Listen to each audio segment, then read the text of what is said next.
Hello दोस्तों, आप सभी का स्वागत है आपके अपने यूट्यूब चैनल की ऑफ सक्सेस में। दोस्तों हम आज यहाँ पे लेकर आ गए हैं सभी प्रीवियस ईयर का क्वेश्चन। ठीक है, 2021 में जितने भी प्रीवियस ईयर क्वेश्चन पूछे गए हैं तो सबका हम यहाँ पे एनालिसिस करने वाले हैं और सबका जो है वो हम यहाँ पे सॉल्यूशन करने वाले हैं। ठीक है ना, तो बिल्कुल आप लोग भी इसका जो है वो प्रैक्टिस कर लो, क्योंकि प्रीवियस ईयर जो क्वेश्चन को अगर जो सोल्व कर लेता है सारा का सारा, अगर आप सोल्व कर लेते हो तो आपका एग्जाम निकलने का चांस जो है वो, अगर आप कुछ भी पढ़े भी नहीं हो तो 90% जो है वो आप एग्जाम जो है वो क्वालिफाई कर लोगे। ठीक है, तो चलो देखो पहला क्वेश्चन आप ध्यान से यहाँ पे देखना। पहला क्वेश्चन क्या है, यदि पी क्यू से 40% कम है। ठीक है, तो क्यू जो है वो पी से कितना प्रतिशत अधिक होगा। ठीक है ना, यहाँ पे सबसे पहले आपको क्या लिखना पड़ेगा, सबसे पहले यहाँ पे आपको लिखना पड़ेगा पी और फिर लिखना पड़ेगा आपको क्यू। ठीक है, तो पी और क्यू की बात बोला जा रहा है तो यहाँ पे लिखते हैं पी और यहाँ पे क्या लिखते हैं, एक साइड में आपको क्यू लिखना पड़ेगा। ठीक है, और क्या बोल रहा है कि क्यू से 40% कम है। ठीक है ना, क्यू से जो है वो 40% कम है, तो अगर क्यू मान के चलते हैं कि क्यू हमारा 100 है।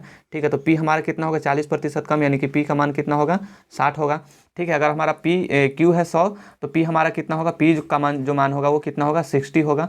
इसके बाद में देखो आगे क्या बोला जा रहा है, तो ये बताना है कि क्यू जो है, ये जो क्यू जो है क्यू, ठीक है, वो पी से कितना प्रतिशत अधिक है। ठीक है ना, पी से ये अधिक है ना, 40 अधिक है, तो कितना अधिक है, 40 अधिक है, तो यहाँ पे क्या लिखेंगे, 40 लिखेंगे। ठीक है ना, देखो हम इसका एक बताया था कि का से पर वाला कॉन्सेप्ट, कि अगर का से पर रहेगा तो वो रहेगा ऊपर। ठीक है ना, बाकी जो रहेगा वो नीचे रहेगा। ठीक है, तो किस से, पी से है यहाँ पे, तो पी का मान क्या हो जाएगा, का से पर वाला ऊपर रहेगा, तो यहाँ पे सबसे पहले देखेंगे कितना अधिक और कितना कम है। ठीक, अधिक कितना है, 40 है, और इसके नीचे कितना हो जाएगा, 60 का मान आएगा, क्योंकि किससे अधिक है, ये 60 से अधिक है, तो 60 नीचे आ जाएगा और गुना में यहाँ पे क्या आ जाएगा, यहाँ पे गुना में आपका 100 आ जाएगा। ठीक है, अब इसको काटेंगे तो एक जीरो ये वाला कट जाएगा। ठीक है, और इसको 2 से काटेंगे, इसको 2 से इसको काटेंगे 5 बार में, और 2 से इसको काटेंगे कितना बार में, 3 बार में काटेंगे। ठीक है ना, अब यहाँ पे देखेंगे कि कितना आ गया, ये इसका 5 से 40 में 5 से गुना करेंगे तो कितना आएगा, ये 200 आपका आएगा, और बटा में ये कितना हो जाएगा, 3। ठीक है ना, 200 में 3 से जब डिवाइड करेंगे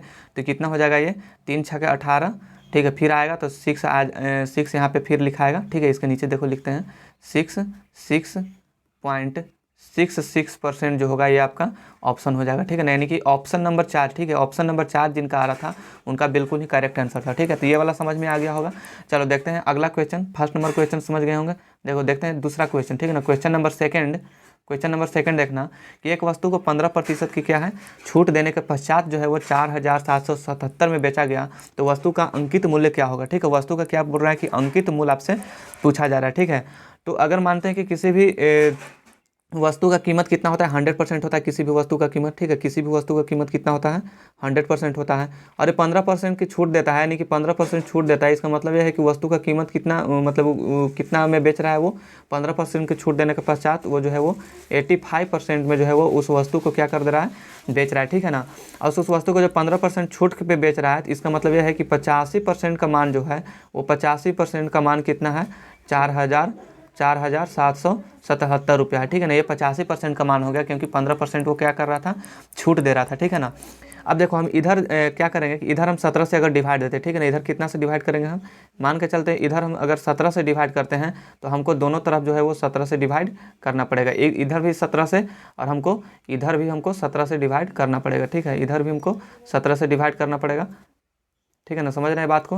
देखो जब इधर हम डिवाइड करेंगे 17 से तो इसका कितना मान आ जाएगा, 5%, और जब हम इधर डिवाइड करेंगे तो इसका कितना मान आएगा, 17 से जब डिवाइड करेंगे तो आपका मान आ जाएगा कितना, 281, यानी कि 281 आ जाएगा। ठीक है, अब देखो आपसे क्या पूछा गया था कि वस्तु का अंकित मूल्य हमारा कितना था, यहाँ पे अंकित मूल्य हमको यहाँ पे लिखा गया कि अंकित मूल्य जो है वो हमारा कितना था, 100 जो है वो हमारा अंकित मूल्य था। तो 5% का मान 281 है, तो अगर हम इसमें 20 से गुना करेंगे तो यहाँ पे कितना मान आ जाएगा, 20 से जब गुना करेंगे तो 100% का मान आ जाएगा। ठीक है, ये 20 है। ठीक है, 100% का मान आ जाएगा, और यहाँ पे भी 20 से हमको गुना करना पड़ेगा। ठीक है ना, जब इधर 20 से गुना किए तो यहाँ पे भी हमको कितना से गुना करना पड़ेगा, यहाँ पे भी जो है वो हमको 20 से गुना करना पड़ेगा।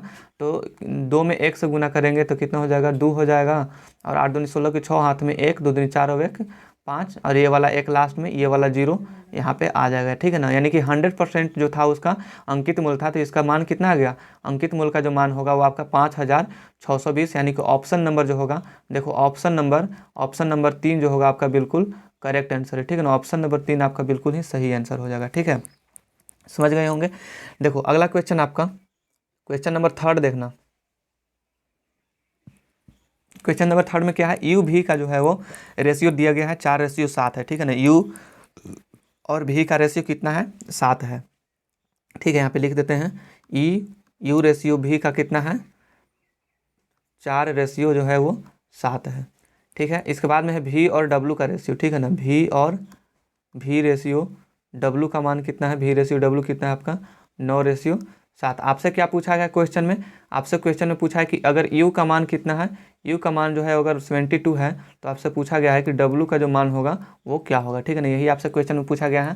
तो देखो इसको इस तरह से हम सोल्व करेंगे। यहाँ पे क्या लिखेंगे, यू रेशियो भी रेशियो यहाँ पे डब्लू। ठीक है ना, यू और भी का मान कितना है यहाँ पे 4:7। यहाँ पे यू के सामने 4 और रेशियो करके यहाँ पे भी के सामने कितना लिखेंगे, भी के सामने जो है वो 7 लिखेंगे। ठीक है, अब फिर यहाँ पे देखना, यहाँ पे क्या है आपका भी और डब्लू का मान। ठीक है ना, यहाँ पे भी और डब्लू का रेशियो कितना है, भी और डब्लू का रेशियो 9:7 है। तो भी के सामने यहाँ पे लिखेंगे 9। ठीक है, और रेशियो डब्लू के सामने कितना लिखेंगे, 7 लिखेंगे। ठीक है ना, अब देखना है इसका, अब देखो इसको क्या करेंगे, इसके आगे क्या है, खाली है, तो इसके आगे खाली है, 7 के आगे खाली है ना, तो यहाँ पे 7 लिखेंगे। ठीक है ना, 7 के आगे खाली है तो क्या लिखेंगे, 7 लिखेंगे। देखो यहाँ पे थोड़ा सा कलर को चेंज कर लेते हैं ताकि जो है वो आपको अच्छी तरह से पता लग सके। ठीक है ना, यहाँ पे 7 लिखेंगे हम। ठीक है, चलो इसको थोड़ा सा इरेज कर लेते हैं। ठीक है ना, यहाँ पे हमको 7 लिखेंगे। क्यों 7 लिखेंगे, क्योंकि 7 के आगे ये खाली है, तो जिसके आगे खाली रहेगा ना वही अंक जो है वो यहाँ पे लिखा था। चलो यहाँ पे हम लिख दिए 7। अब देखना 9 के इधर खाली है, तो किसके करीब खाली है, 9 के करीब खाली है, तो यहाँ पे क्या लिखेंगे, हम 9 लिखेंगे। अब इसको आपस में गुना करो। ठीक है ना, इसको में गुना करेंगे, 7 7 कितना हो जाएगा, 7 7 49 होता है। ठीक है ना, यहाँ पे रेशियो 9 7 कितना होगा, 9 7 63 होगा। फिर यहाँ पे रेशियो और 9 चौके कितना हो जाएगा 36। ठीक है ना, 9 चौके 36। अब हमारा ये यू का रेशियो आ गया। ठीक है ना, यू ये वाला हो गया यू का। ठीक है, ये वाला हो गया भी का। ठीक है ना, और ये वाला किसका हो गया, डब्लू का। ठीक है, यहाँ पे डब्लू है तो ये डब्लू का हो गया, ये जो है वो भी है तो ये भी का हो गया रेशियो, ये हमारा यू था तो ये यू का हो गया 36 हमारा। ठीक है ना, और क्वेश्चन में हमको यहाँ पे क्या दिया गया, यू का वैल्यू जो है वो 72 दिया गया है। इसका मतलब है कि 36 है, अगर हम इसमें हम 2 से गुना करेंगे। ठीक है ना, अगर हम इसमें 2 से गुना करेंगे तो हमारा कितना आ जाएगा, 72 आएगा। हमसे क्या पूछा था, डब्लू का रेशियो पूछा था। ठीक है ना, डब्लू का रेशियो पूछा था, तो डब्लू यहाँ पे है, तो जब हम उधर 2 से गुना किए हैं तब 72 आया, तो यहाँ भी 2 से हमको गुना करना पड़ेगा, तो कितना हो जाएगा 98। ठीक है ना, देख लो 98 जो होगा ऑप्शन नंबर 2। ठीक है ना, ऑप्शन नंबर 2 जिनका आ रहा था बिल्कुल ही करेक्ट आंसर है, 98 जो होगा आपका बिल्कुल सही आंसर आ जाएगा। ठीक है, समझ गए होंगे क्वेश्चन को। चलो चलते हैं अगला क्वेश्चन पे। नेक्स्ट क्वेश्चन आपका क्वेश्चन नंबर 4। क्वेश्चन नंबर 4 में देखना, क्वेश्चन नंबर 4 में क्या है कि मनीष ने जो है वो 225 रुपये प्रति किताब के दर से किताबें खरीदी। ठीक है ना, मनीष जो है वो 225 रुपये में किताब खरीदा तथा 162 प्रति किताब के दर से उन्हें बेच दिया। ठीक है, ये टोटल जो है वो 7 किताब बेचने पर क्या पूछ रहा है कि हानि क्या होगा। ठीक है, तो चलो सबसे पहले इसको लिखते हैं कि इसका जो होगा वो कॉस्ट प्राइस क्या होगा, सीपी सबसे पहले। तो कॉस्ट प्राइस कहने का मतलब क्या, किराया मूल्य। ठीक है ना, तो किराया मूल्य कितना में खरीदा था, ये 225 रुपये में जो है वो इस किताब को जो है वो खरीदा था। और बेच कितना में रहा है, तो बेचना यानी कि एसपी यानी कि सेलिंग प्राइस हो जाएगा, विक्रय मूल्य बेच कितना में रहा है 162 रुपये में। ठीक है, 162 रुपये में जो है वो बेच दे रहा है। ठीक है ना, तो इसको लॉस कितना होगा। ठीक है, इसको लॉस जो होगा वो कितना होगा, तो हमको क्या करना पड़ेगा, 225 में से 162 को जो है वो घटा दो। ठीक है, 225 में से 162 को जब घटाएंगे तो कितना हमारा आएगा, 5 में से 2 घटेगा तब 3, 12 में से 6 तब 6, और एक तो एक के क्या हो जाएगा, कैंसिल हो जाएगा, यानी कि 63 रुपये का जो है वो इसको हानि होता है। ठीक है, कितना रुपये का, 63 रुपये का इसको हानि होता है। तो अब हमको ये बताना है कि इसको क्या पूछा गया कि लॉस परसेंट। ठीक है ना, यानी कि हानि परसेंट। तो हानि परसेंट बराबर क्या होता था, हानि परसेंट बराबर आपका फॉर्मूला क्या है कि हानि गुने 100। ठीक है ना, हानि कितना था 63 रुपया, हानि गुना में 100 और बटा क्या हो जाएगा आपका, हानि गुने 100 बटा किराया मूल्य। ठीक है ना, तो किराया मूल्य कितना है यहाँ पे 225, तो नीचे आ जाएगा कितना, नीचे आ जाएगा आपका 225। ठीक है, अब इसको काटेंगे, तो इसको काटेंगे तो कितना बार में कट जाएगा, ये 25 से 4 बार में कटेगा। ठीक है, 25 से ये वाला 4 बार में कटेगा, और 25 से 9 बार में कटेगा, है ना, 25 से ये वाला 9 बार में कटेगा, फिर ये 9 से ये 7 बार में कट जाएगा, 9 से 63 होता है। अब ऊपर में 7 है, ये वाला 4 बच गया, और वो ये वाला आपका 7 बच गया, ये दोनों आपस में गुना हो जाएगा, तो कितना हो जाएगा ये 28%। ठीक है, कितना हो गया, यानी कि हानि कितना आया है, इसको हानि जो आया है वो 28% है। तो 28% किस पे हानि आया है, 225 पे। तो 225 का अगर ये हानि सहता है कितना 28%, तो हमको रुपया में निकालना है, तो इसको कन्वर्ट कर देंगे, 25 नवा 225 और 25 चौके कितना हो जाएगा 100, 4 सते कितना 28, यानी 9 सते ₹63, ठीक है। ₹63 जो है वो इसका एक किताब पर, ठीक है। ₹63 जो है वो एक किताब पर इसको हानि होता है, ठीक है, एक किताब पर, ठीक है ना, समझ रहे हैं, एक किताब पर इसको हानि होता है। तो ये बताना एक किताब पर ₹63, तो 7 किताब पर कितना, तो 7 से इसको मैं गुना कर देंगे, तो 7 या 21 की एक, हाथ में 2, 7 42 और 2 कितना हो जाएगा, ये 44, यानी कि ₹441 जो होगा आपका बिल्कुल करेक्ट आंसर होगा, जो कि ऑप्शन नंबर 2 में आपका इसका आंसर दिया गया है, ठीक है। ऑप्शन नंबर 2 आपका बिल्कुल ही सही जवाब हो जाएगा, ठीक है। चलो देखते हैं अगला क्वेश्चन। नेक्स्ट क्वेश्चन आप देखना, क्वेश्चन नंबर 5। क्वेश्चन नंबर 5 में क्या है कि ए जो है वो अकेला कार्य को, देखो इस टाइप का क्वेश्चन आपसे SSCGD के एग्जाम में पूछा गया और हम इसको करवाए भी हैं, ठीक है। देखो समझ लेना, एक ए जो है वो एक अकेला काम को 6 दिन में पूरा कर सकता है, बी अकेला समान कार्य को 8 दिन में पूरा कर सकता है। तो ए तथा बी दोनों मिलकर, ठीक है ना, ए तथा दोनों जो है वो मिलकर कितने दिन में कार्य को खत्म करेंगे। तो सबसे पहले यहाँ पे ए का लिखते हैं, ए जो है वो कार्य को कितने दिन में खत्म करता है, ये किसी कार्य को जो है वो 6 दिन में ख़त्म करता है, ठीक है। और उसी काम को जो है वो बी कितना दिन में ख़त्म करता है, उसी काम को बी जो है वो कितना दिन में ख़त्म करता है, 8 दिन में ख़त्म करता है, ठीक है ना।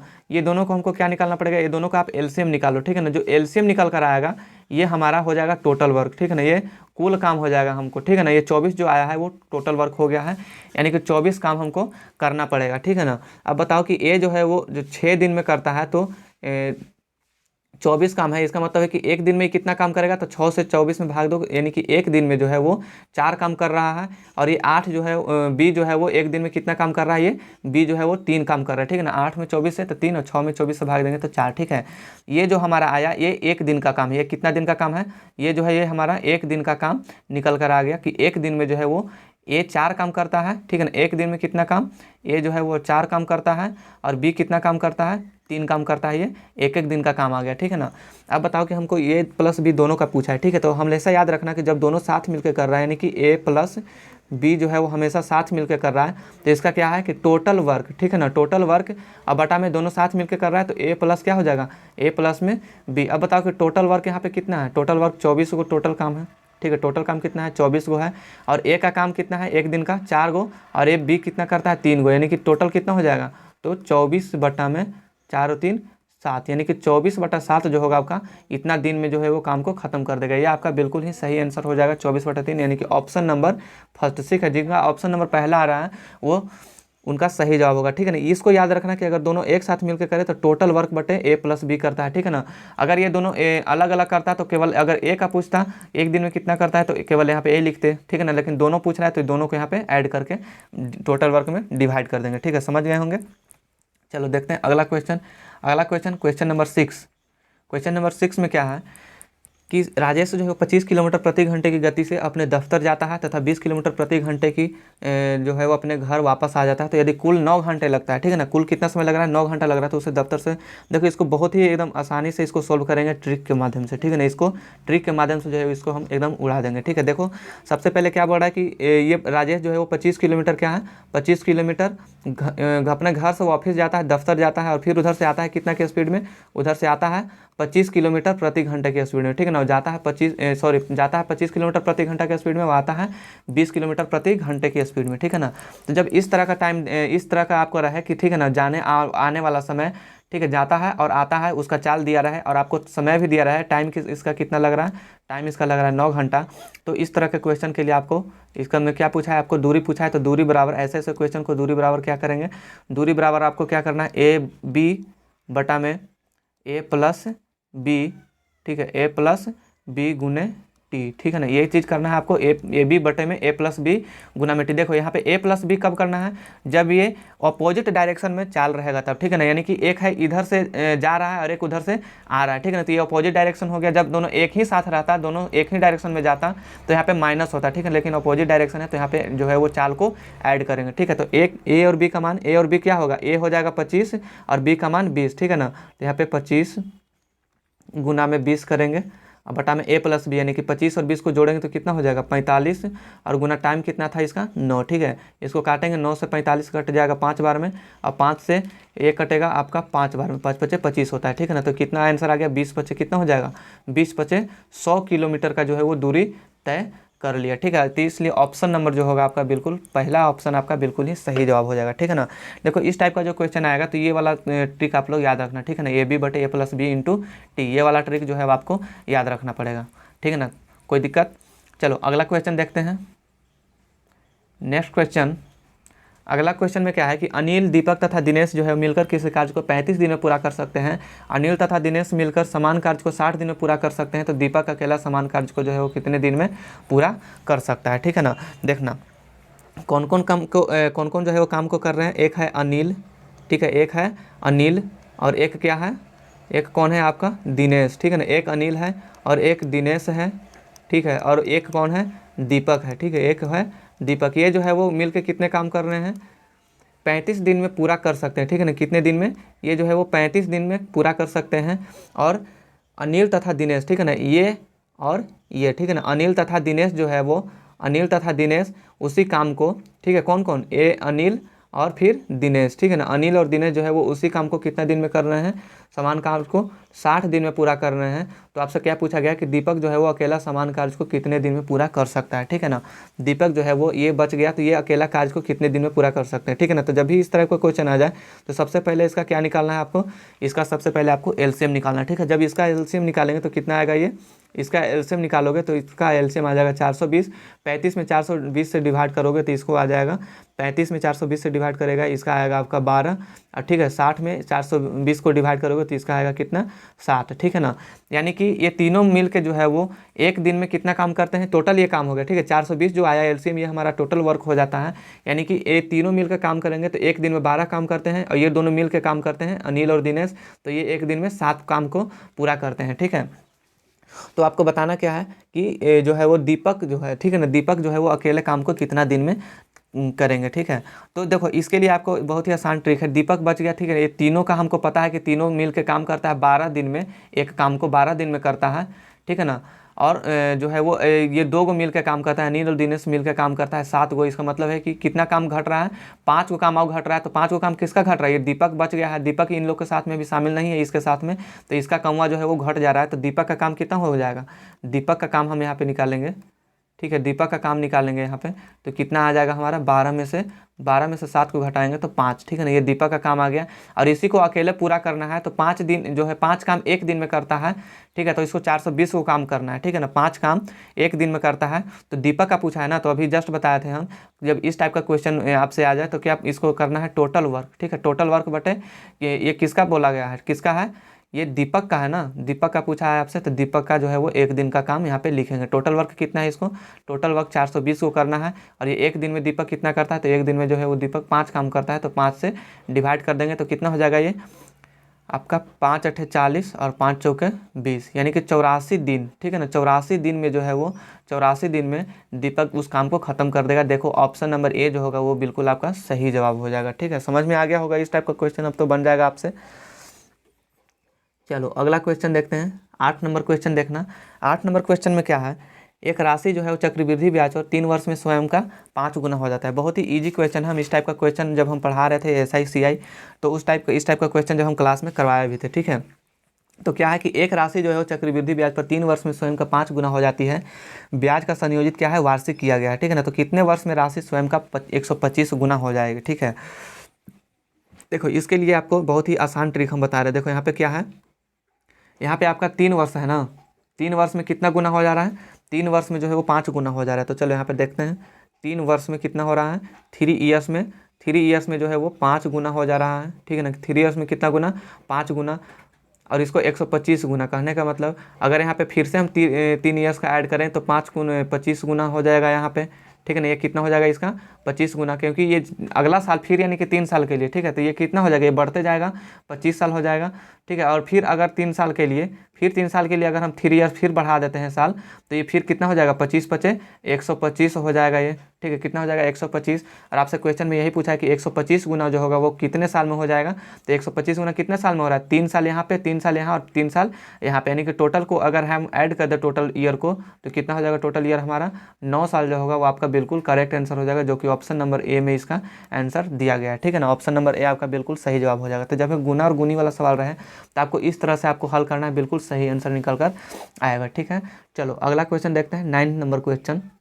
क्वेश्चन नंबर 9, दो के पावर कितना है, 2 के पावर 3 है। देखो इस टाइप का क्वेश्चन भी हम बताए थे, देखला 2 के पावर कितना है, 3 है, और गुना में 3 के पावर 5। जब हम HCF और LCM चैप्टर पढ़ा रहे थे तो उस टाइम हम ये वाला क्वेश्चन बताए थे। ठीक है, 3 के पावर कितना है, 3 है, और गुना में 5 के पावर कितना है, 5 के पावर में 2 है। ठीक है, देखो 2 तो ये मिल नहीं रहा है। ठीक है ना, इसका क्या निकालना क्या है आपको, इसका जो है वो आपको HCF निकालना है। ठीक है, तो यहाँ पे मिल नहीं रहा है, कौन कौन मिल रहा है, तो 3 के पावर 5 और 3 के पावर 3 जो होगा ये आपस में मिल रहा है। ठीक है, तो मिल रहा है तो HCF हम क्या बताए कि जिसका पावर सबसे कम रहेगा वही इसका आंसर होगा। तो किसका पावर सबसे कम है, 3 के पावर 3 और 3 के पावर 5 में, तो सबसे पावर कम है 3 के पावर 3। ठीक है, तो यही आपका जो होगा वो बिल्कुल आंसर हो जाएगा। ठीक है ना, लेकिन मिलना चाहिए, अगर 2 मिलता है यहाँ पे तो 2 का भी हो जाता है, लेकिन 5 जो है ना तो 2 मिल रहा है ना तो 5 मिल रहा है दोनों में, तो दोनों में कॉमन पहले देखेंगे कि कॉमन कौन है, तो 3 दोनों में कॉमन मिल गया, और फिर उसके बाद देखेंगे कि पावर किस में कम है, तो 3 के पावर 3 जो होगा ये पावर कम है, तो इसलिए आपका ऑप्शन नंबर जो होगा वो 4 नंबर ऑप्शन आपका बिल्कुल करेक्ट आंसर हो जाएगा। ठीक है, समझ गए होंगे।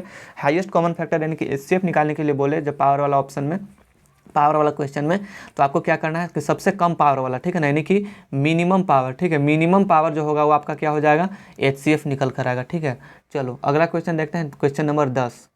क्वेश्चन नंबर 10 में देखना, एक कमरे की जो लंबाई है, लंबाई चौड़ाई तथा ऊंचाई जो है वो 21 मीटर है। ठीक है ना, एक कमरे की लंबाई चौड़ाई जो है वो 21 मीटर, 12 मीटर और 16 मीटर है। तो उस कमरे में रखी गई सबसे लंबी छड़ी, देखो सबसे पहले हम आपको पिक्चर के माध्यम से एक बता दे रहे हैं। जैसे मान ली कि ये आयत है, ठीक है ना, तो इसमें जब हम एक लंबी छड़ी को रखना चाहते हैं तो किस प्रकार से रख सकते हैं, सबसे पहले तो इसमें लंबी छड़ी को रखना होगा, कहाँ पे रखेंगे कि सबसे लंबा छड़ जो है वो रखाएगा। ठीक है ना, तो देखो हमको इस कोना से लेके अगर हम इस कोना तक अगर हम किसी भी छड़ को रखते हैं तो ये जो होगा हमारा ये सबसे लंबा छड़ होगा रखाएगा। ठीक है ना, या फिर ये वाला जो डायगोनल होगा यानी कि इसको विकर्ण बोलते हैं, इस तरह से रखेंगे तो सबसे लंबा छड़ जो होगा वो रखाएगा। ठीक है ना, तो यही कुछ यहाँ पे भी आपको बोला जा रहा है। तो ये है वो लंबाई, ऊंचाई और चौड़ाई तीनों चीज़ दिया गया है। इसका मतलब ये है कि ये घनाभ दिया गया है। ठीक है, क्या है, घनाभ दिया है। तो घनाभ का विकर्ण बराबर क्या होगा, इसको क्या बोलते हैं, इसको बोलते हैं डायगोनल। ये जो ये वाला पिक्चर बनाई इसको क्या बोलते हैं, डायगोनल, इसको बोला जाता है विकर्ण। ठीक है, तो घनाभ के विकर्ण बराबर क्या होता है, L स्क्वायर। ठीक है, यहाँ पे देखना घनाभ के विकर्ण बराबर होता है L का स्क्वायर प्लस में B का स्क्वायर और प्लस H का स्क्वायर। ठीक है, अब देखो इसको सोल्व कैसे करना है, अंडर रूट करेंगे। L कितना है, लंबाई इसका जो है वो 21 मीटर है, तो 21 का स्क्वायर कितना होता है, 21 का स्क्वायर करेंगे तो 441 होगा। ठीक है, प्लस में B का स्क्वायर, तो B का कितना है, इसका 12 है, चौड़ाई 12 है तो 144 हो जाएगा।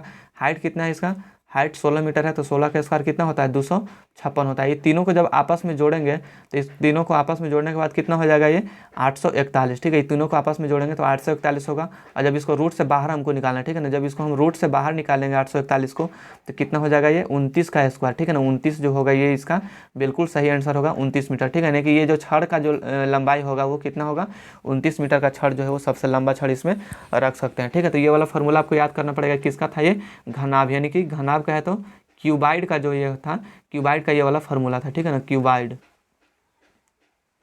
क्यूबाइड का ये डायगोनल था। ठीक है, इसको जो है आपको याद करना पड़ेगा, L square plus B square plus A square इसका होता है। ठीक है, तो ऑप्शन नंबर कितना हो जाएगा, ऑप्शन नंबर 3 जो होगा वो आपका बिल्कुल करेक्ट आंसर हो जाएगा। ठीक है, चलो देखते हैं अगला नंबर क्वेश्चन 11 नंबर में है। ठीक है ना, 11 नंबर क्वेश्चन में क्या है, क्वेश्चन नंबर 11 में देखना कि अध्यापक के वजन जो है वो शामिल करने पर 22 छात्रों के समूह का औसत कितना हो जाता है, वजन, औसत वजन जो है 1 किलोग्राम से बढ़ जाता है। यदि 22 छात्रों के समूह का आरंभिक औसत वजन 31 किलोग्राम था तो अध्यापक का वजन क्या होगा। ठीक है ना, अध्यापक का जो है वजन आपसे पूछा गया। ठीक है, तो देखो सबसे आसान तरीका क्या है कि इसमें 22 छात्रों का जो है वो कितना वजन है, 22 छात्रों का वजन कितना था, 31 था ना, 22 छात्रों का वजन 31 था, तो इसका हम क्या निकालेंगे, इसका पूरा योगफल निकालेंगे। जब 22 छात्रों का वजन 31 था तो 22 में 31 से गुना कर दो, कितना आ जाएगा, इसका 682 आएगा। ठीक है, कितना आएगा इसका 682। ये जो 682 आया ये आपका योगफल हो गया। ठीक है ना, 22 छात्रों का ये टोटल जो वजन था उसका योगफल हो गया। और इसमें क्या बोला जा रहा है कि एक जो है वो अध्यापक उसमें शामिल हो जाता है। तो 22 छात्र पहले से था, एक अध्यापक शामिल हो जा रहा है तो कितना हो जा रहा है, ये 23 हो जा रहा है। लेकिन ध्यान देना 23 जब हो जा रहा है तो अध्यापक को शामिल कर रहे हैं, तो इसमें औसत जो वजन था पहले 31 kg था, लेकिन औसत वजन में 1 किलोग्राम का वृद्धि हो रहा है। ठीक है ना, तो अब हो गया 23 को, और 23 को शामिल हो गया, यानी कि एक शामिल हो गया, और इसमें 1 किलोग्राम का वृद्धि हो रहा है, यानी कि 31 में हम 1 को ऐड करेंगे, 1 किलोग्राम का वृद्धि हो रहा है। तो 23 में 32 से गुना कर दो, कितना हो जाएगा, 23 में 32 से गुना करोगे तो आएगा आपका 736। ठीक है, कितना आएगा, 736। ठीक है ना, तो 22 गो का औसत, 22 गो का कितना था ये एवरेज योग। ठीक है ना, 22 गो का योगफल कितना था 682, 23 का योगफल जो है वो 736 है। इसमें एक हम अध्यापक को शामिल कर दिया। हमसे क्या पूछा गया है कि अध्यापक का जो वजन होगा वो कितना होगा, ठीक है ना। तो ये अध्यापक का वजन के साथ अगर हम यहाँ पे औसत निकाले थे तो कितना हमारा आया था 736, और केवल स्टूडेंट्स का वजन हम निकाले थे तो स्टूडेंट्स का केवल वजन कितना था यहाँ पे 682 था, ठीक है 682। अब इसको माइनस करेंगे तो कितना हो जाएगा, 6 में से 2 घटेगा तो 4, 13 में से 8 घटेगा तो 5, और 6 में से 6 घटेगा तो कुछ नहीं बचेगा, यानी कि 54 kg जो होगा वो आपका अध्यापक का वजन निकल के आ गया। ऑप्शन नंबर देखना, ऑप्शन नंबर जो आपका पहला नंबर ऑप्शन बिल्कुल करेक्ट होगा, ठीक है। पहला नंबर ऑप्शन आपका बिल्कुल ही सही जवाब हो जाएगा, ठीक है। आई होप कि ये वाला क्वेश्चन आपको समझ में आया होगा, और इस तरह का क्वेश्चन हमेशा पूछता है, ठीक है ना। जब भी आप अगर टेस्ट लगाते होगे, मॉक टेस्ट या फिर ऑफलाइन या ऑनलाइन वाला में, तो इस टाइप का क्वेश्चन आपसे पूछा जाता है, ठीक है। तो इसको कैसे बनाना है सीख गए होंगे आप लोग। चलो अगला क्वेश्चन देखते हैं 12 नंबर। 12 नंबर में देखना है, यदि एक वर्ग के विकर्ण की लंबाई जो है वो 10√2 सेंटीमीटर है तो वर्ग का क्षेत्रफल जो होगा वो क्या होगा, ठीक है। तो वर्ग के विकर्ण, ठीक है ना, वर्ग के विकर्ण क्या होता है, वर्ग के विकर्ण बराबर आपको फार्मूला जो होगा वो पता होना चाहिए। तो देखो हम यहाँ पे लिखते हैं वर्ग के विकर्ण क्या होगा, वर्ग के विकर्ण, ठीक है। वर्ग के विकर्ण बराबर कितना दिया गया है यहाँ पे, √2a होता है, ठीक है ना। वर्ग के विकर्ण कितना होता है, √2a। वर्ग का विकर्ण यहाँ पे आपका दिया गया है कितना, 10√2, ठीक है। तो 10√2 बराबर में कितना हो जाएगा, √2 गुने 1, और ये √2 और √2 क्या हो जाएगा, ये दोनों से कट जाएगा, इधर 10 बचा इधर a, यानी कि a का मान कितना हो गया, a का मान जो 10 आया। आपसे क्या पूछा है कि वर्ग का क्षेत्रफल, तो वर्ग का क्षेत्रफल क्या होता है, वर्ग का क्षेत्रफल तो यही होता है a का स्क्वायर, यानी कि अगर 10 का स्क्वायर करेंगे तो ये हमारा क्षेत्रफल निकल के आ जाएगा, यानी कि 100 सेंटीमीटर स्क्वायर। 100 सेंटीमीटर स्क्वायर हमारा करेक्ट आंसर हो जाएगा, ऑप्शन नंबर 2, ठीक है। ऑप्शन नंबर 2 जो होगा आपका बिल्कुल करेक्ट आंसर हो जाएगा। चलो देखो अगला क्वेश्चन देखना, ABCD, देखो बहुत ही इंपॉर्टेंट क्वेश्चन है ये, ठीक है। सीटिंग अरेंजमेंट का ये क्वेश्चन है, इसको ध्यान से देखना। ये जो है ये क्वेश्चन आपको अक्सर एग्जाम में पूछा जाता है, ठीक है। ABCDE जो है वो F क्या है, 6 लंबी बेंच पर बैठे हैं, ठीक है ना। एक लंबा बेंच पर बैठे हैं, किस तरह से बैठे हैं, E और F बीच में है, ठीक है। E और F को पहले हम यहाँ पे बीच में लिखते हैं, E और F जो है वो बीच में बैठे हैं, और 6 स्टूडेंट्स हैं, यानी कि एक यहाँ पे होगा और ये 2 इधर साइड और 2 इधर साइड होगा, ठीक है। तब ये बीच में हो गया, EF बीच में है, E और F बीच में है, जबकि A और B जो है वो 2 अंतिम छोर पर है, ठीक है ना। A और B अंतिम छोर पर है, एक छोर पे यहाँ पे होगा और एक ये वाला अंतिम छोर है, ठीक है ना। तो ये हमको पता नहीं है कि A इधर होगा या फिर B इस साइड में होगा, ठीक है। तो आगे क्वेश्चन पढ़ेंगे तो वो हो जाएगा। देखो और एक चीज़ हमेशा ध्यान रखना कि ये जो होगा इधर कौन सा साइड है, इधर आपका दायां साइड हो जाएगा। इधर कौन सा साइड होगा, इधर दायां साइड होगा। दायां साइड कहेगा तो आपको इधर जाना है, ठीक है ना, दायां लिखना है, ठीक है ना। और इधर जब आपको कहेगा तो इधर क्या हो जाएगा, आपका ये साइड हो जाएगा वो आपका बायां साइड हो जाएगा, ठीक है ना। यानी कि ये लेफ्ट हो जाएगा और ये राइट हो जाएगा, ठीक है। आगे क्वेश्चन देखो, C A के ठीक बगल में बाएं तरफ बैठा है। C जो है वो A के ठीक बगल में बाएं तरफ, C A के ठीक यानी कि A के ठीक बाएं में, ठीक है। तो बाएं के लिए हम इधर की ओर बताए हैं, इधर की ओर तीर का निशान है। तो अगर हम A को यहाँ पे रखते हैं तो A के ठीक बगल में कौन हो जाएगा, C, और ये बाएं तरफ भी है, A के बाएं तरफ C हो गया। अब देखो अब तो कंफर्म हो गया कि A हमारा यहाँ पे है, तो B कौन सा होगा, E जो होगा वो अंतिम छोर पर होगा, ठीक है ना। B हमारा अंतिम छोर पर होगा, और 6 गो दोस्त था, यानी कि D जो होगा वो ये D जो एक बच गया वो यहाँ पे बैठ जाएगा, ठीक है। अब आगे देखते हैं क्वेश्चन में कि B के ठीक दाईं ओर कौन बैठा है। तो B हमारा कहाँ पे है, B हमारा यहाँ पे है, B यहाँ पे है। तो B के दाईं ओर, यानी दाईं ओर के लिए कौन सा निशान हम बताए थे, इस तरह से राइट में, तो B के दाईं ओर इधर होगा। तो B के ठीक दाईं ओर कौन है, D है, यानी कि ऑप्शन, यानी कि क्वेश्चन के अनुसार जो होगा वो आपका D ऑप्शन बिल्कुल सही हो जाएगा। और D ऑप्शन नहीं, D आंसर बिल्कुल सही हो जाएगा, जो कि ऑप्शन नंबर 1 में दिया गया है, ठीक है ना। D ऑप्शन नंबर 1 जो होगा बिल्कुल करेक्ट आंसर हो जाएगा। B के ठीक दाईं ओर कौन है, D बैठा गया है, ठीक है। तो ये सीटिंग अरेंजमेंट का क्वेश्चन था। इस टाइप का क्वेश्चन बहुत करवाए हैं, ठीक है। जिनको अगर ना समझ में आ रहा होगा तो जाके एक बार क्लास देख लेना, ठीक है। प्लेलिस्ट हम बना दिए हैं उसका, ठीक है ना, मैथ का।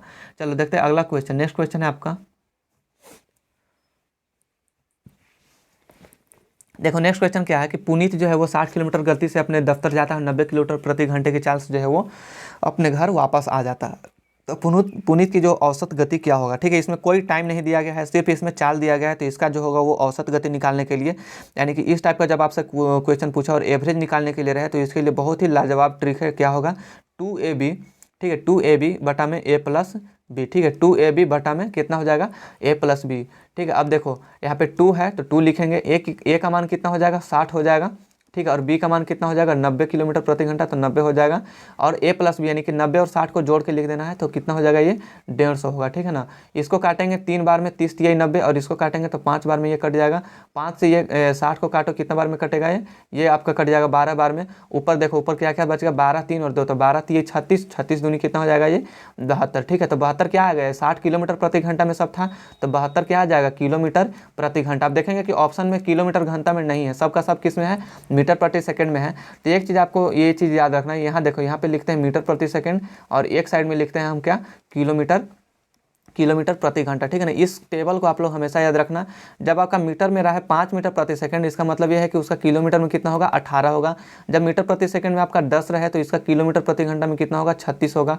जब आपका मीटर प्रति सेकंड में 15 रहे तो इसका मतलब यह है कि किलोमीटर में कितना होगा ये 54 किलोमीटर प्रति घंटा होगा। जब मीटर प्रति सेकंड में 20 रहे तो आपका इसमें कितना हो जाएगा 18 चौके 72 किलोमीटर प्रति घंटा होगा। मीटर प्रति सेकंड जब 25 रहे तो यहाँ पे कितना हो जाएगा इसका किलोमीटर प्रति घंटा 90। इसी तरह से जो है वो आगे आप जो है वो लिखते चले जाइए, ठीक है ना। अब हम देखेंगे कि यहाँ पे क्या है हमारा 72 किलोमीटर प्रति घंटा है, इसको मीटर प्रति सेकंड में चेंज करना है। तो देखो 72 किलोमीटर यानी कि 18 चौके 72, ठीक है ना। 18 चौके कितना होता है 72, तो हमको पता है कि 18 चौके 72 तो 5 चौके 20 यानी कि 20 मीटर प्रति सेकंड जो होगा वो 72 किलोमीटर प्रति घंटे के बराबर में होगा। यानी कि 72 किलोमीटर घंटा को अगर मीटर प्रति सेकंड में चेंज करेंगे तो कितना हो जाएगा ये 20 मीटर प्रति सेकंड, ठीक है ना। जिनको अगर चेंज नहीं करने आता होगा आप गड़बड़ा जाते होंगे कि 5/18 से गुना करें, ठीक है, 5/18 से गुना करें कि 18/5 से गुना करें, तो वैसे लोगों के लिए जो है वो ये इस टाइप का जो है वो ये वाला आप लोग याद रखना। मीटर प्रति सेकंड में 5 से आगे 5 का पहाड़ा पढ़ते जाना, और किलोमीटर के लिए 18 का जो है वो टेबल पढ़ते आगे की ओर चले जाना, ठीक है। तो 20 मीटर प्रति सेकंड जो होगा आपका बिल्कुल इसका सही जवाब हो जाएगा, जो कि ऑप्शन नंबर जो है वो 4 में आपका दिया गया है, ठीक है। ऑप्शन नंबर 4 जिनका आ रहा है बिल्कुल सही जवाब है, ठीक है। देखो ये वाला ट्रिक जब एवरेज का इस तरह से क्वेश्चन रहेगा तो ये वाला ट्रिक जो है वो आपको याद रखना पड़ेगा, ठीक है ना। इस टाइप का ट्रिक को आपको याद रखना पड़ेगा, ठीक है। चलो देखते हैं 15 नंबर क्वेश्चन। 15 नंबर क्वेश्चन में क्या है कि 10,640 की एक राशि जो है 5% की साधारण ब्याज की दर से वर्षों में 3,724 ब्याज जो है वो अर्जित करती है, ठीक है ना। दर से वर्षों में कितने वर्ष में ये नहीं दिया गया, अच्छा वर्ष निकालना, तो एक्स का मान आपको ज्ञात करना है, ठीक है। एक्स का मान आपको ज्ञात करना है। तो सबसे पहले हमको पता है कि एस आई का जो मान होगा वो कितना है, एस आई हमारा एस आई कितना है, यानी कि ब्याज कितना आ रहा है इसका जो ब्याज आ रहा है वो कितना आ रहा है 3,724, ठीक है, 3,724। तो हम एक चीज़ हम बताए थे जब हम क्लास करवा रहे थे कि एस आई बराबर हम क्या बताए थे एस आई बराबर क्या बताए थे हम R/T, ठीक है। यहाँ पे इसको मिटाना पड़ेगा। देखो एस आई बराबर हम क्या बताए थे, एस आई बराबर जो हम बताए थे वो R/T बताए थे। देखो यहाँ पे लिख देते हैं एस आई बराबर R/T जो होगा ये हम बताए थे आपको फार्मूला। तो ये एस आई बराबर R/T जो निकल कर आएगा ये हमारा किस में निकल कर आएगा, ये परसेंटेज में ब्याज प्रतिशत निकल कर आ जाएगा। हमको पता है रुपया में, तो इसको परसेंट में चेंज करने के लिए कितना हो जाएगा 3,724 गुना में कितना 3,724 गुना में परसेंट में चेंज करने के लिए 100, और ये कितना का परसेंट हमको निकालना है, तो ये प्रिंसिपल का यानी कि 10,000 कितना था 10,640 था ना। चलो 10,640 इसको बना देते हैं, चलो मिटाना ही पड़ेगा। देखो 10,640 था यहाँ पे, चलो इसको मिटा देते हैं, पूरा को मिटा देते हैं एक बार, ठीक है ना। 10,640 हमारा क्या था, ये मूलधन था, ठीक है। तो ये हमारा आ गया एस आई परसेंट में, ठीक है। ये एस आई परसेंट यानी कि इसका मान हो गया ये वाला एस आई परसेंट। और R/T, आर कितना है, आर है हमारा 5% और इंटू टी हमको मालूम करना है, ठीक है। टी हमको मालूम करना है। तो अब ये बताना हमको, इसको जब हम बराबर की साइड लेकर आएंगे तो ये तो हमारे नीचे आ जाएगा, और नीचे आएगा तो ये तो कट जाएगा। कितना बार में कटेगा ये जो होगा वो हमारा कितना बार में कट जाएगा। देखो सबसे पहले किसको काटेंगे, ये 1 0 से 1 0 पहले इसको कैंसिल कर लो, ठीक है। 1 0 से 1 0 क्या हो जाएगा, ये वाला कैंसिल हो जाएगा। अब देखो ये 4 बच गया, ठीक है ना, 1,064, और ऊपर में भी कितना है 10 है, ठीक है। अब इसको जो है वो काटने के लिए क्या करेंगे, कितना से ये डिवाइड करना पड़ेगा, 5 से सबसे पहले किस में डिवाइड करेंगे, इसको काटो, ठीक है। 5 से वो ऊपर कट जाएगा, क्यों, क्योंकि ये बराबर को साइड में है। 5 से कितना बार में कटेगा, 5 7 35, और कितना बच रहा है 2 बच रहा है, तो 5 चौके 20, और 5 चौके 20, और कितना बच जाए 4 बच रहा है ना। तो ये 75 पॉइंट कितना होगा 751, 75 आएगा, ठीक है ना। यानी कि 7 बार में जो है वो कट जा रहा है, ठीक है। ये 532 जो होगा 532 बार में ये कट जाएगा 5 से, ठीक है। 532 से ये वाला जो है वो 7 बार में कट जाएगा, ये 4 नहीं होगा आपका, ठीक है। 532 से ये वाला फिर जो है वो 7 बार में आपका ये कट जा रहा है, ठीक है। तो बच कितना गया, ये 1 0 से 1 0, यानी कि ये 10 से कट जाएगा, 5 दूनी की 10, यानी कि सब कट गया। बच रहा है कितना, आप केवल बच रहा है आपके पास में 7 साल, ठीक है ना। यानी कि 7 ईयर्स जो होगा वो टाइम निकल कर आ गया। 7 ईयर्स आपका बिल्कुल करेक्ट आंसर होगा, ऑप्शन नंबर 2, ठीक है। देखो अगर काटने में आपको गड़बड़ी हो रही हो तो आपका जो कैलकुलेशन होगा थोड़ा सा आपको फास्ट करना पड़ेगा, ठीक है। आपका कैलकुलेशन जो है वो थोड़ा सा आपको कहीं ना कहीं कैलकुलेशन में दिक्कत हो रही होगी, तो इसको थोड़ा सा आप लोग फास्ट कर लेना, ठीक है ना। देखो सबसे पहले अब क्या करना है, इसको देखो ऐसे भी इसको कर सकते हैं। 3724 है, गुना में कितना है 100 है, और बटा में इधर कितना है 10,640 है, ठीक है ना। 10,640 इसको लिखते हैं, ठीक है। अब बराबर में कितना था 5 इंटू टी, ठीक है। तो इसको जब इसके नीचे कुछ नहीं है तो ये बताना कि इसको में इससे गुना करेंगे और इसमें फिर इससे गुना करेंगे, तो ये जो 5 हमारा है वो कहाँ पे आ जाएगा, 5 हमारा यहाँ पे आ जाएगा। इसको काटेंगे, इसको एक 0 से 1 0, और ये कट जाएगा 5 से 2 बार में, 5 दूनी 10, और ये फिर 2 से ये कट जाएगा कितना बार में, 2 पचे 10, 2 तिया 6, 2 दूनी 4, 532 आ गया। और ये 532 से फिर ये कट जाएगा कितना बार में, ये पूरा कट जाएगा 7 बार में, ठीक है ना। तो यही 7 साल जो होगा आपका आंसर आ गया, ठीक है। ये इस तरह से होगा, लेकिन हम यहाँ पे डायरेक्ट आपको काट दिए। जिनको ना समझ में आया होगा तो ये अब जो है वो ये वाला कैलकुलेशन आपको समझ में आ गया होगा, ठीक है। चलो देखते हैं अगला क्वेश्चन। नेक्स्ट क्वेश्चन देखना, एक राशि जो है वो चक्रवृद्धि ब्याज 4 वर्ष में 6 गुना हो जाती है, ठीक है ना। तो कितने वर्ष में जो है वो 216 गुना हो जाएगा। देखो गुना गुनी वाला सवाल हम आपको बताए थे कि अगर 4 साल में कितना गुना हो रहा है, 4 साल में ये 6 गुना हो रहा है, तो फिर अगला 4 साल में कितना गुना हो जाएगा, 36 गुना हो जाएगा, ठीक है। 4 साल में फिर अगला 4 साल में कितना हो जाएगा, ये 36 छक्के 216 गुना, यानी कि टोटल कितना ये इसका हो जा रहा है, टोटल कितना 4 4 8 और 4 12, यानी कि 12 साल में जो होगा वो आपका इसका आंसर आ जाएगा। यानी कि कितना 216 गुना जो है वो कितना साल में हो जाएगा, ये 12 साल में। आपका ऑप्शन नंबर 3 जो होगा आपका बिल्कुल करेक्ट आंसर हो जाएगा, ठीक है। चलो 17 नंबर क्वेश्चन देखना। क्वेश्चन नंबर 17 में क्या है कि पीयूष जो है वो 8 किलोमीटर प्रति घंटे की गति से दौड़ रहा है, यदि वह तथा वह प्रत्येक तीसरे किसी के अंत में जो है वो आराम करने के लिए प्रत्येक तीसरे किलोमीटर के अंत में जो है वो आराम करने के लिए वो क्या है कि 5 मिनट रुकता है, ठीक है। 3 किलोमीटर चलता है, 3 किलोमीटर की गति 3 किलोमीटर की दूरी तय करने के बाद जो है वो 5 मिनट के लिए रुकता है। तो 56 किलोमीटर दूरी तय करने में उसको कितना कितना जो है वो टाइम लगेगा, ठीक है। तो सबसे पहले देखते हैं कि बिना रुके जो है वो कितना देर में, ये कितना घंटा में तय करेगा, ठीक है। तो ये 8 किलोमीटर की स्पीड से जा रहा है, दूरी कितना है 56 किलोमीटर। तो ये इसको टोटल जो है वो 7 घंटा का समय लगेगा जब ये बिना रुके चलेगा तब, ठीक है ना। ये 7 घंटा का समय कब लगेगा, 7 घंटा का समय लगेगा जब ये डायरेक्ट चलेगा, यानी कि बिना रुके हुए चलेगा, तो इसको 7 घंटे का समय लगेगा।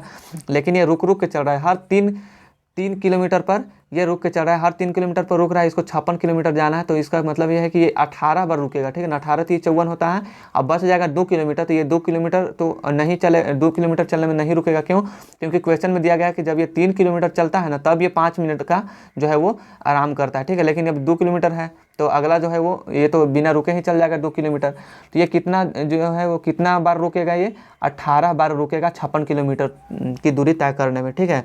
और ये 18 बार रुकेगा, और एक बार रुकता है तो 5 मिनट के लिए रुकता है, और 18 बार ये जो है वो रुकेगा, तो 18 पचे कितना 90 मिनट के लिए रुकेगा। और 90 मिनट को हमको पता है कि 90 मिनट में कितना होता है, 1 घंटा 30 मिनट, ठीक है ना। 1 घंटा जो होगा वो 30 मिनट की जो है वो रुकेगा, ठीक है। यहाँ पे लिख देते हैं 1 घंटा 30 मिनट रुकेगा, ठीक है ना, टोटल। और ये 7 घंटा बिना रुके हुए चलता, तो 7 घंटा तो ऐसे हो गया। और 1 घंटा जो है वो 1 घंटा 30 मिनट रुकता है तब देरी हो जाता है, तो इसका टोटल समय कितना हो जाएगा 8 घंटा 30 मिनट, यानी कि 56 किलोमीटर की दूरी तय करने में इसको 8 घंटा 30 मिनट का समय इसको लग जाएगा, ठीक है। ऑप्शन नंबर 2 जो होगा आपका बिल्कुल करेक्ट आंसर है, ठीक है ना। चलो देखते हैं अगला क्वेश्चन में। अब क्वेश्चन नंबर 18 में देखना, देखो इस टाइप का क्वेश्चन औसत वाला, ठीक है ना। देखो औसत वाला क्वेश्चन हम आपको बताए थे, अभी तो एवरेज ही चल रहा था। देखो बहुत ही शानदार ट्रिक है, देखो यहाँ पे हम आपको बता रहे थे। देखो यहाँ पे कितना है, यहाँ पे आपका 35 है ना, किसका किसका है, एक्स का मान इसमें ज्ञात करना है। क्वेश्चन को पहले ध्यान से पढ़ लेना। एक है यहाँ पे 35, ठीक है। इसके बाद में कितना है 39 है, फिर है आपका 41, फिर 46, फिर कितना है 27, और एक्स का जो औसत है, औसत कितना दिया गया है, एवरेज जो आपका है, एवरेज कितना है आपका 38, ठीक है ना। एवरेज कितना है, एवरेज है आपका 38, ओके। अब देखना एवरेज हमारा 38 दिया गया है, तो ये 38 से ये कितना कम है, 3 कम है, ठीक है ना। 38 से कितना कम है, ये 3 कम है, तो 3 कम के लिए -3, ठीक है। चलो यहाँ पे रेड पेन ले लेते हैं ताकि आपको जो है वो क्लियर दिखाई दे, ठीक है ना। 38 से ये कितना कम है, ये 35 है ना। इसका मतलब ये है कि कितना कम है, ये 3 जो होगा वो कम होगा, ठीक है। 3 जो होगा वो आपका कम होगा, तो कम के लिए माइनस लिखेंगे, तो माइनस कितना हो जाएगा, ये -3 कम है। और 39 देखना है कितना ज़्यादा है, 1 ज़्यादा है तो +1 ज़्यादा के लिए, ये कितना ज़्यादा है, 3 ज़्यादा है तो +3 ज़्यादा के लिए, और ये कितना ज़्यादा है प्लस, ये 8 ज़्यादा है तो 8 लिखेंगे, और ये कितना कम है, -11 कम है, ठीक है। अब देखो इसको कैंसिल करेंगे, 3 से 3 जो होगा वो प्लस माइनस कट जाएगा, ठीक है। अब देखो यहाँ पे +1 है और ये +8 है, यानी कि 8 और 1 कितना होगा 9, और यहाँ पे -11 है। तो इसको कैंसिल करने के लिए हमको 2 और जोड़ने की ज़रूरत है, ठीक है ना। 2 और जोड़ने की ज़रूरत है, तो हम x में अगर हम प्लस को ऐड करेंगे, ठीक है ना, x के वैल्यू में अगर हम प्लस ऐड करते हैं तो कितना हो जाएगा, ये 2 और यहाँ पे 8, 8 2 10, और ये वाला कितना हो जाएगा 11, यानी कि प्लस का 11 और माइनस का 11 क्या हो जाएगा, एक इसको जोड़ेंगे और फिर +8 को जोड़ेंगे, +2 को जोड़ेंगे, तो कितना रहा आपका +11 और ये -11, यानी कि ये जो होगा वो कैंसिल हो जाएगा। ये वाला जोड़ेंगे, इसको जोड़ेंगे और इसको जोड़ेंगे, तो ये -11 भी कैंसिल हो जाएगा। इसका मतलब ये है कि x में हम अगर कितना जोड़ रहे हैं, +2 करें, इसका मतलब ये है कि हम एवरेज को +2 करेंगे, ठीक है ना। एवरेज में +2 करेंगे तो हमारा कितना होगा, 40 आएगा। तो हमारा क्या हो जाएगा, x का वैल्यू यही हमारा फाइंड हो गया, 40 जो होगा आपका ऑप्शन नंबर 2 बिल्कुल करेक्ट आंसर है, ठीक है ना। ये देखो ऐसा ऐसा ट्रिक जो है वो मेरे ही चैनल पे मिलेगा आपको, जो है वो फार्मूला पर बताएंगे लोग, ठीक है। लेकिन फार्मूला पे जो है वो आपका नहीं चलने वाला है, ठीक है। क्यों, ट्रिकी मेथड का अपनाओ, ठीक है। क्योंकि फार्मूला जो है वो एक क्वेश्चन को मात्र 50 सेकंड का समय दिया जाएगा आपको, एक क्वेश्चन किसमें, एसएससी जीडी में, ठीक है ना। एसएससी जीडी के एग्जाम में मात्र 50 सेकंड में आपको एक क्वेश्चन सोल्यूशन करना रहेगा। तो आप समझ सकते हो कि इसी 50 सेकंड में आपको जो है वो क्वेश्चन को भी पढ़ना रहेगा और इसका जो है वो इस तरह से आपको सोल्यूशन भी करना रहेगा। तो तभी संभव है जब आप ट्रिक मेथड अपनाइएगा तब, ठीक है ना। तो ऐसे ऐसे ट्रिक के लिए जो है आप हमारे चैनल को भी फॉलो कर सकते हैं, ठीक है ना। सारा का सारा मेथड हम ट्रिक से बताते हैं, ठीक है। चलिए 19 नंबर क्वेश्चन देखते हैं। यदि एक वस्तु का क्रय मूल्य जो है वो उस वस्तु के विक्रय मूल्य से 30% कम है, ठीक है ना। तो चलो यहाँ पे पहले लिखते हैं, पहले यहाँ पे लिखते हैं सीपी और एसपी। सीपी का मतलब समझ रहे होंगे आप लोग, ठीक है। सीपी का मतलब क्या होता है, कॉस्ट प्राइस यानी कि क्रय मूल्य, और यहाँ पे लिखते हैं एसपी यानी कि विक्रय मूल्य, ठीक है ना। क्रय मूल्य हो गया ये वाला हो गया क्रय मूल्य, और ये क्या हो जाएगा आपका विक्रय मूल्य हो जाएगा, ठीक है। क्या बोल रहा है कि उस वस्तु के विक्रय मूल्य से कितना कम है, 30% कम है, यानी कि विक्रय मूल्य से 30% कम है, ठीक है ना। यानी कि विक्रय मूल्य हमारा कितना है 100 है, तो इससे 30% कम है, तो ये कितना हो जाएगा 30% कम, सॉरी 30% कम है, तो 100 में से 30 को घटाएंगे तो कितना हो जाएगा, ये 70 होगा ना। 100 में से 30 को घटाएंगे तो ये कितना हो जाएगा आपका 70 होगा। तो चलो सीपी हमारा कितना हो जाएगा, ये 70 हो गया, 30% कम है। आगे देखते हैं तो लाभ प्रतिशत कितना होगा। देखो कॉस्ट प्राइस यानी कि क्रय मूल्य 70 रुपये में खरीदे हैं और 100 रुपये में बेच रहे हैं, तो लाभ कितना का हो रहा है, 30 का लाभ हो रहा है। तो लाभ परसेंट बराबर क्या होता था, लाभ गुने 100 बटे में क्रय मूल्य। क्रय मूल्य का मान कितना है 70 है, तो यहाँ पे 70 को लिखेंगे, ठीक है ना। अब देखो 1 0 से 1 0 कट जाएगा तो कितना हो जाएगा, ये 300 बटा में कितना 7, ठीक है। 300 बटा में 7, इसको करेंगे तो 7 चौके 28, 2 बचेगा तो 7 दूनी 20 हो जाएगा, तो 7 दूनी 14 और फिर 7 8 56 और 7 6 42, यानी कि 42.86% जो होगा आपका लाभ होगा, ठीक है ना। तो और देख लो ऑप्शन नंबर 3 जो होगा आपका बिल्कुल ही करेक्ट आंसर होगा, ठीक है ना। देखो 19 नंबर तो हो गया आपका। चलो 20 नंबर क्वेश्चन देखो, ऐसा भी क्वेश्चन हम बताए थे परसेंटेज का, ये बहुत ही लाजवाब क्वेश्चन है। देखो ए जो है वो 20 है, तो सबसे पहले क्वेश्चन पहले से पढ़ना जरूरी है, ठीक है ना। क्वेश्चन पहले पढ़ लो, अच्छे से समझ लो। देखो क्या है कि ए जो है वो 20 से 25% कम है। किससे कम है, 20 से 25% कम है, कौन, ए। तो यदि बी का वैल्यू 100 है तो ये 25% कम है, कौन, ए। तो 25% कम करेंगे तो कितना हो जाएगा, ये 75, यानी कि 25 कम हो गया। अब बताना 2b माइनस ए बटे ए का वैल्यू पूछ रहा है, ठीक है ना। किसका वैल्यू पूछ रहा है, 2b माइनस ए बटा में किसका, ए का वैल्यू पूछ रहा है, ठीक है ना। तो 2 में 20 से 2 को बी वाला में गुना करेंगे तो 2 में 100 से गुना करेंगे तो कितना हो जाएगा, ये 100 होगा। माइनस ए का वैल्यू कितना है आपका, ए का वैल्यू 75 है, तो 75 लिखेंगे। अब बटा में ए का वैल्यू यहाँ भी 75, ठीक है। अब देखो 200 में से 75 को घटाएंगे तो 125 बचेगा और बटा में कितना हो जाएगा, ये 75। इसको काटेंगे 25 बचे 25 सॉरी 25 बचे 125 और 25 दिया 75, यानी कि कितना हो जाएगा, ये 5/3 जो होगा आपका बिल्कुल करेक्ट आंसर हो जाएगा, जो कि ऑप्शन नंबर कितना में दिया गया, ऑप्शन नंबर पहला जो होगा वो बिल्कुल सही आंसर हो जाएगा, ठीक है ना। तो देखो इस तरह का हम अभी 20 को क्वेश्चन यहाँ पे बता दिए हैं, ठीक है ना। आपसे मैथ का जो क्वेश्चन होगा वो इसी तरह से 20 क्वेश्चन आपसे पूछा जाएगा, ठीक है ना। ऐसा ही बिल्कुल क्वेश्चन रहेगा, देख रहे होंगे आप लोग एसएससी जीडी के एग्जाम में ये सब का प्रीवियस ईयर क्वेश्चन है, ठीक है ना। कौन सा ईयर क्वेश्चन है, ये प्रीवियस ईयर क्वेश्चन है, किसका 2021 का एसएससी जीडी में ये सब ऑल शिफ्ट का क्वेश्चन पूछा गया है, ठीक है ना। ऑल शिफ्ट में में क्वेश्चन ये सब पूछा गया, ठीक है। तो देखो ऐसे प्रीवियस ईयर क्वेश्चन को सोल्यूशन करने के लिए आप लोग जो है प्रैक्टिस करने के लिए मेरे चैनल को सब्सक्राइब कर देना, ठीक है। और अगर वीडियो अच्छा लगा होगा, आप वीडियो से कुछ सीख रहे होंगे, तो प्लीज़ एक लाइक कर देना और बहुत सुंदर सा एक कमेंट करना, ठीक है ना, ताकि उससे भी हम मोटिवेट होकर आपको जो है वो बहुत ही बेहतरीन कंटेंट को दे सके, ठीक है। तो गाइज ये जो है वो आपको डेली मिलेगा, ठीक है ना, प्रीवियस ईयर क्वेश्चन का आपको सोल्यूशन जो है वो डेली मिलेगा प्रैक्टिस करने के लिए। तो बिल्कुल आप बेफिक्र रहें, ठीक है ना। और मेरे चैनल को जरूर सब्सक्राइब करके बेल आइकन को प्रेस कर लेना, क्योंकि जैसे ही प्रीवियस ईयर का क्वेश्चन जब इसका सॉल्यूशन अपलोड करें तो आपको जो है वो मिल जाए इसका नोटिफिकेशन, ठीक है। तो गाइज आज के लिए बस इतना ही, मिलेंगे नेक्स्ट वीडियो में। जय हिंद।